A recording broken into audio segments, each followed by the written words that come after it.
In this video we will create this pop-out portrait in Photoshop, so let's get started.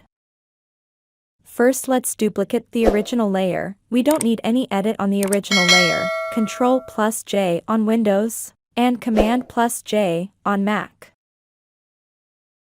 Next, we need to click Select tab, and select Subject option, to select the subject in the image. Next, duplicate the subject selected. Next, we need to add a new layer, below the duplicate layer, and create a circle, or the oval shape in it.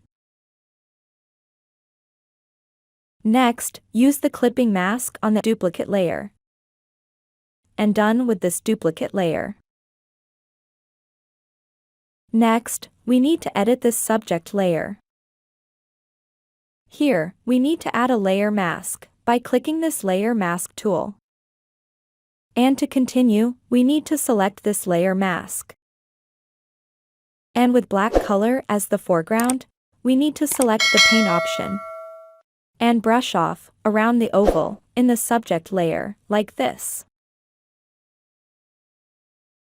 Next, you can play with your imagination, adding stroke in the border of the oval, or add drop shadow, or add a bevel effect to the pop-up portrait.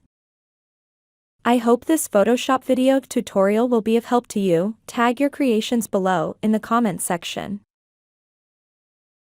With this we have come to the end of this video. Please subscribe to my channel and click the bell icon to get updates when we add new content.